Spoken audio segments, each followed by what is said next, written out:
Simon Conway on Newsradio 1040 WHO. We are across the great state of Iowa, ladies and gentlemen. It's Wednesday. We made it to the middle of the week. That's always a good sign, isn't it? Maybe you're tired. Maybe you're burning out. And maybe you work in tech, and there's apparently a tech worker shortage, which is increasing the level of employee burnout. So we thought we'd get an expert on regarding tech jobs. His name is Abid Abedi, and I'm hoping I'm pronouncing that correctly. Abid, you're very welcome. How are you? Thank you very much, Simon. You did it fantastically well. Excellent. That's what we aim for, so we're glad to have you, sir. So let me tell you about my day, shall I?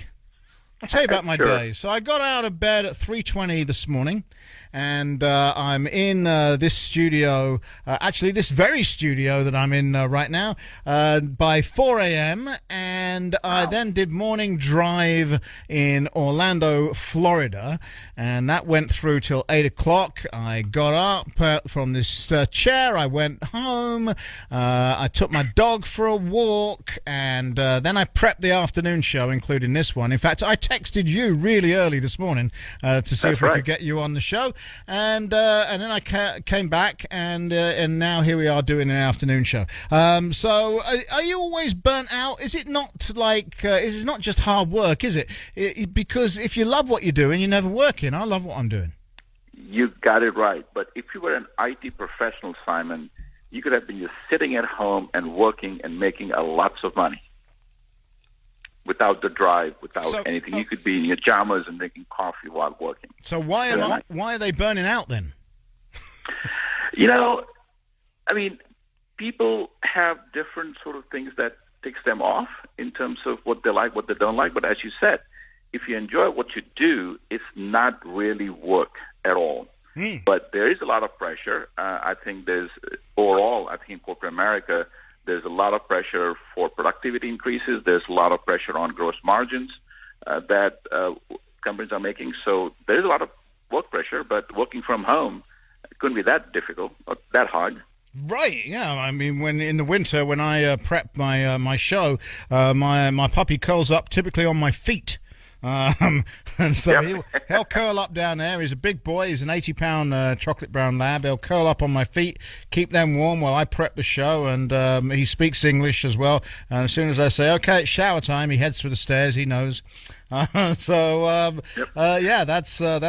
I operate. So I do a lot from home myself. But we come back to this. Okay, this sounds fantastic. And you, by the way, you teach people how to do this, right? If you want to find more about Abid, and I'll give this to you again if you want to grab a pencil, it's icodeschool.com. icodeschool.com. So if I want to learn how to code and relieve some of this pressure on these poor little snowflakes who are burning out, I should come to your school maybe, because we're being told by something called clearance jobs that the tech people are burning out. Therefore, the worker shortage is making the people who are working burn out quicker because they're having to do more work.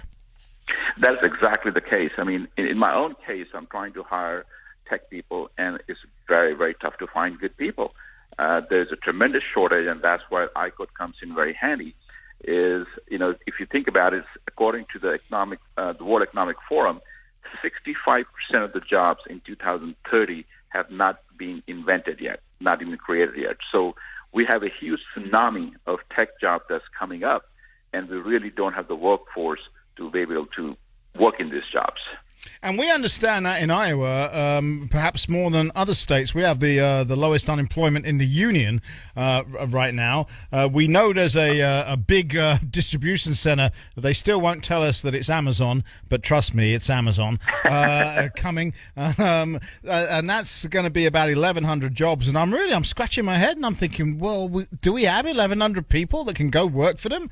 Because I don't think we do, which is going to be very interesting, isn't it? Excuse me. So we know about having jobs and no people here in the great state of Iowa, but how do you combat it? I think it is education. I think that's the key to success, and I think that's something aspect of it. I mean, not being political about it, but I think the H-1B visa program, as much as some people like it, some people don't like it, I think we have to increase the talent coming into the country if you're not producing it. And I always tell Simon, if you look from the country perspective, the greatest wealth is the population, the age of the population in the country. And I think that's where India, has the lowest average age of any sort of country out there. So they have a tremendous amount of talent out there. And we have to bring talent or produce talent. I mean, that's the only two ways to kind of, work on this shortage problem that we have. Yeah, look, I'm an immigrant to this country. I'm a very proud and patriotic American citizen these days. Same here. And I have no problem with legal immigration. And if we need people to come in and fill these jobs, then so be it. But I actually think the problem is with our education system. Because we drill it into these kids from pretty much 9th grade. Some would say 8th grade. Oh, you got to go to get a 4-year degree. You don't get a 4-year degree, your life could be over. You'll be selling burgers for the rest of your life if you don't get a 4-year degree. And it's absolute garbage. And all we're doing is absolutely garbage. Right, and we're sending them into these 4-year degrees. They're building up masses of debt that they have very little chance of paying off, and they get jobs that they won't pay them and probably won't exist for all that much longer either. That is, on my advisory board, I have both the education institution as well as corporate American CEOs from corporate America, and we had the discussion in the advisory board meeting, and my contention is I think it's a sheer waste of time especially in the IT sector to get a computer science 4-year degree, because all you're learning is how to code in Java at best. The institute like iCode, which teaches you multiple languages, it teaches you the skills that are absolutely necessary that corporate America is asking, not only the technical skill, but the soft skills. So a 4-year degree with a $50,000, $60,000 debt is completely worthless. And my contention is that if you go to an institute like iCode and graduate from that and get certification from that, you're coming into the market 4 years ahead. And believe me, first grader, we are teaching kids algorithm in first grade, and they actually get it. I'm sure they do. Kids these days are absolutely absorbing what's been taught to them, how it's been taught to them, and both I think the elementary, middle, and high school system and the university system is broken, because what we are teaching and how we are teaching has not changed in a long time, and the types of jobs in society we live in has changed dramatically. And unless we fundamentally change the schooling system and the university system, we'll in this circular argument that we don't have talent because we're not producing enough talent. And, normally if I bring on a guest who has a company, I might say, hey, look, I'm going to give you the opportunity to give out the website at the end of the conversation, but let's not push it too much. I didn't say that to you because I think what you're doing is genuinely needed in our country.